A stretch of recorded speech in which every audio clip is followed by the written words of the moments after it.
Et puis vous donnez également un résultat de Pro D2 avec ce match nul 19 partout entre Montauban et Oyonnax, un match d'ouverture de la 23e journée.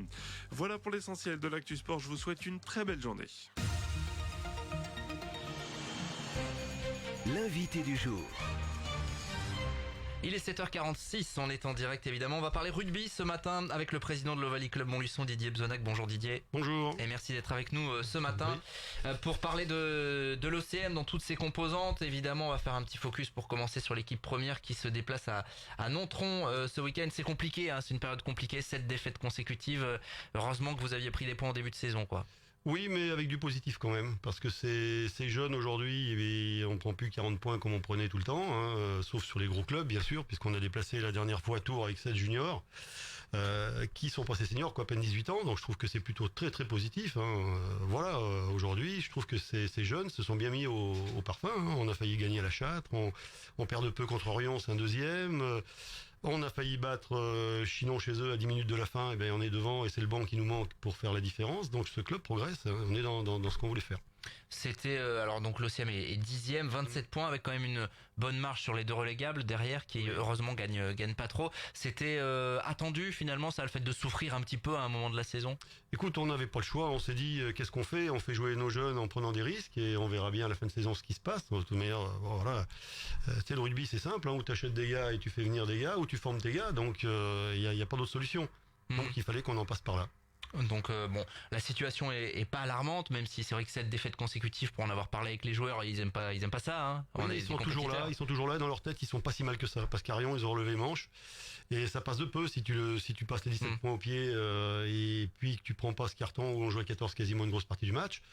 Bah, je pense que les gars, ils ont fait le taf, quoi. Ils ont été là. Et l'arbitre, bon, ben, sur la fin, il nous donne 4 pénalités dans les 2 dernières minutes. C'est un peu exagéré, hein. Donc, rassuré sur l'état d'esprit, finalement. Ouais, vraiment. Et je te dis, surtout, moi, je me suis déplacé à la Châtre. Hein. La Châtre, c'est pareil. On perd à 5 minutes de la fin. On prend un carton rouge sur 5 ballons portés où l'arbitre aurait dû siffler cette pénalité bien avant. Et malgré ça, on perd. Je dis, il nous manque quelques détails pour que ces jeunes soient au niveau, mais ils vont s'y faire. Mathis Arbonat, 18 ans et moi, il a joué dimanche. Tu prends le petit du Bourgneau, tu prends tous ces jeunes qui ont 18 ans. C'est bien quand même, hein. C'est pas mal. On prépare l'avenir, il faudra quand même se sauver définitivement. 15 points d'avance sur la zone rouge. A priori, ça doit pouvoir le faire. Il manque peut-être une ou deux victoires là d'ici la fin de la saison. Bah, écoute, on verra. Comme tu dis, c'est pas encore fait. Et il faut attendre encore un ou deux matchs avant de voir. On est sur la bonne voie, on verra bien. On va pas vendre la peau de l'ours avant d'avoir gagné. Ce week-end, ce sera à Nontron, ce sera compliqué. Hein. Ouais, ça va être compliqué Nontron. Ouais, mais on le sait, hein, c'est une très belle équipe. Hein, ils vont être au complet. En plus, chez eux, là, bon, voilà, c'est une équipe à côté de Périgueux. Ils ont du monde. Et, bon, on verra bien. Hein, on verra. Et puis il y aura Issoudun. C'est le match peut-être qu'il faut gagner pour définitivement. Le match à faire. Voilà, c'est là où on va vraiment voir l'état de notre équipe. Issoudun qui est 8e au classement, 4 points devant simplement. Une victoire vous permettrait d'envisager vraiment le dernier mois de compétition plus sereinement, on va dire, parce qu'il y aura des déplacements justement chez les relégables.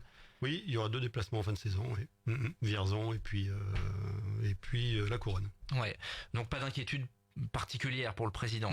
Non, pour l'instant notre objectif était de rester là, d'avoir un état d'esprit, chose qui est là aujourd'hui. Voilà, d'avoir des finances saines, c'est ce qui se passe. Le club, pour l'instant, il a besoin d'aller de l'avant, mais faut pas se précipiter non plus et brûler les étapes. Parce que c'est vrai que il y a un passé rugby à Montluçon. Forcément, les gens comprennent pas toujours des fois que l'OCM soit, on rappelle, c'est un retour en Fédéral 3, c'est la première saison, soit finalement plus en bas de tableau. Voilà, c'est une évolution logique aussi. Il faut en passer par cet apprentissage-là d'une année un peu moyenne. Une façon de gérer les clubs. Hein. Je veux dire, aujourd'hui, notre façon de gérer, c'est d'avoir un petit peu d'avance de trésorerie, parce que ce club, il a finalement que 2 mois d'avance de trésorerie. C'est pas non plus, voilà, on vient de péter le moteur du camion, et pour 4 000 €, faut bien le payer, quoi. Je veux dire, tu vois, c'est toutes des choses à prendre en compte. Un club, c'est un tout. C'est pas simplement une équipe, quoi. Je veux dire, c'est la formation de nos jeunes, c'est ce qu'on a dit. On est en train de former des jeunes, ça coûte aussi un peu d'argent. Voilà, c'est tout ça à prendre en compte. La réserve gagne quelques matchs également. Très belle réserve cette année. Ouais. On est très ça aussi c'est positif. Réserve. Bien sûr. Ouais, c'est bien. Ça prouve qu'il y a un réservoir aussi. Bien sûr. 6 victoires de rang quand même pour cette petite réserve là qui est bien, avec 2 bons entraîneurs. On a des bons entraîneurs en cadet, en junior, des gens qu'on n'attendait pas qui sont là. Loïc Berthaud, chinois. Je prends Sébastien Cantel qu'on n'attendait pas non plus avec nos cadets. On n'aura pas d'équipe cadet. Bah si, on a 26 cadets, ça marche vraiment très bien. Bon, je te dis des gens que j'attendais pas et qui sont bien filés au club. Non, ça va bien. Lorsque le Valley Club Montluçon a été lancé, il y avait donc cet objectif déjà de s'asseoir sur de bonnes bases. C'est en route, ça va faire 3 ans maintenant. On est sur la bonne voie là aussi. Oui, bien sûr.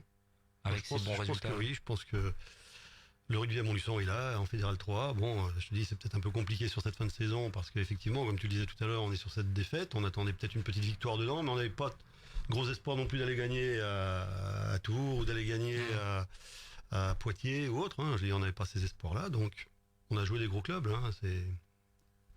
On a bien tenu contre Guéret, on n'a pas pris 50 points comme chez eux. Oui, je te dis, ça a progressé quand même, malgré les défaites. Le prochain rendez-vous que l'on vous donne évidemment pour aller au Stadium de la Louse sera le dimanche 10 mars, la semaine prochaine face à Issoudun. Celui-là il est quand même important pour pouvoir tranquillement se préparer pour la fin de saison. Justement, est-ce qu'on regarde vers l'avenir du côté de l'OCM?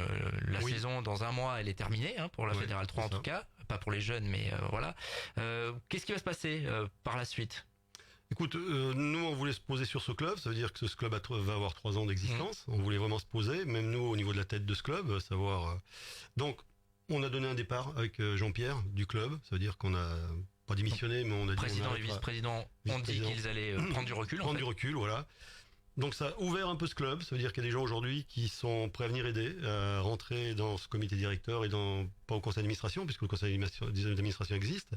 Et on va réélire un nouveau président sur ce club le 15 mars, puisqu'il y aura une assemblée du conseil d'administration pour élire un bureau déjà, et puis après le bureau élira un nouveau président. Il y a des candidats donc?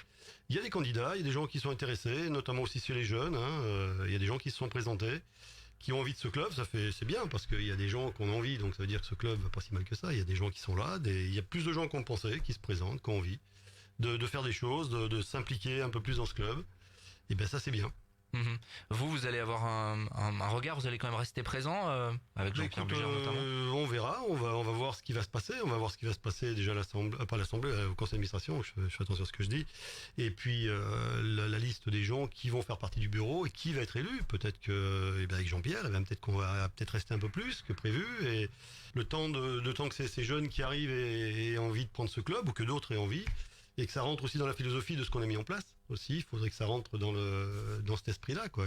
Faire jouer nos jeunes, continuer de ne pas brûler les étapes pour ce club, faire travailler nos éducateurs, nos entraîneurs. Voilà, il faut que ça continue, qu'il y ait une continuité. Ouais, vous allez être attentif à tout ça, à ce que la philosophie mise en place depuis 3 ans perdure au-delà de vous, finalement. Perdurera, et puis je pense que c'est l'état d'esprit du club aujourd'hui, et c'est ce que veut le club. Donc la majeure partie des gens du club veulent qu'il y ait une continuité dans ce qu'on a fait. Donc écoute, on va essayer d'aller là-dedans. Ouais, c'est un élément positif effectivement que des gens un petit peu différents s'intéressent finalement au club. Parce que c'était pas facile il y a 3 ans quand vous êtes reparti. Ça s'est fait un peu à l'arrache. Ouais, ça s'est fait à l'arrache, et puis il a fallu composer pas forcément avec des gens au bon endroit. Donc il a fallu après restructurer un peu pendant ces 3 ans. Ça n'a pas été simple. Il n'y a pas eu tant de modifications que ça finalement, mais on connaît un peu les gens du club quand même. Ça fait plus de 20 ans qu'on travaille dans ce club. Mais c'est vrai qu'au bout de 20 ans, il y a un peu d'usure et il faut que d'autres gens arrivent pour... Mais il y a du monde, c'est bien. Ça bouge là, ça bouge bien. Vous, avec Jean-Pierre Bugère notamment, la chose c'était de dire, voilà, on a fait 3 ans, on a fait notre job entre guillemets, maintenant on a envie de prendre un peu de recul, voir ça un petit peu plus. Oui, puis laisser toute personne s'investir un peu, quoi. Après, on verra bien, je te dis, on verra bien ce qui va se passer. On a eu une bonne réunion mercredi, ça s'est bien passé. Une bonne discussion avec les gens qui souhaitent prendre la présidence et d'autres qui aimeraient prendre des postes dans ce club. C'est le but, c'est le but de préparer ce club pour l'avenir, et on est dans la continuité de ce qu'on veut faire. On a fait un break sur 3 ans et regarder un petit peu ce qu'on peut améliorer et ramener d'autres personnes dans le club avec une nouvelle envie, des nouvelles idées, voilà, c'est ça qu'il faut. Donc mi-mars, on en saura un petit peu plus? Ouais, je pense que le 15, il y aura déjà des gens qui se présenteront au bureau, et puis après le bureau, il ira un président. Et puis peut-être une coprésidence, et peut-être il y a des vice-présidents qui se présentent aujourd'hui, donc c'est bien, on verra, et après le bureau va travailler et puis fera son boulot. C'est la vie d'un club, il y aura toute la fin de saison à préparer avec notamment les jeunes, il y a le tournoi notamment. Bien sûr, 800 gamins l'année dernière, c'est un gros boulot, ça aussi on est dessus, on travaille dessus. Qui aura lieu au mois de mai. Au mois de mai. Le 23 ou le 24 mai je crois, un truc comme ça. Avec un beau plateau annoncé notamment. Un beau plateau. Il y a un gros travail. Bon, il y a les éducateurs qui travaillent dessus, on a une réunion l'autre jour là pour la préparation, c'est quand même je ne sais combien de repas, c'est une très très grosse organisation. Donc ça sera pour la fin de saison. Voilà. Et donc ces changements, c'est la vie d'un club finalement, Oui, changement de c'est l'évident présidence. club, il faut pas avoir peur de ça, il faut pas avoir peur de se remettre en question. Nous aussi, on se remet en question sur ce qu'on a fait. Aujourd'hui, bon, le club, comme je te disais, les finances sont saines, on n'a pas cassé la boîte, la tirelire pour aller chercher des tas de joueurs. Je pense qu'avec 2-3 joueurs supplémentaires, ça nous aurait pas non plus mis dans les 4 premiers.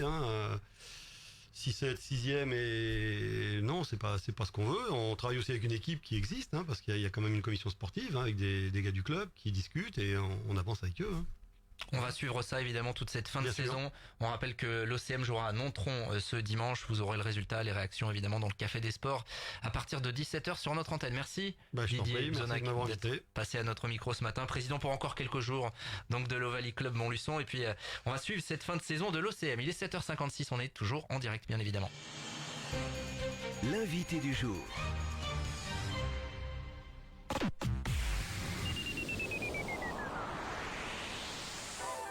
Du 1er au 8 mars, c'est la Ladies Week au casino de Néry-les-Bains. Tentez votre chance et gagnez un relooking de star avec séance photo.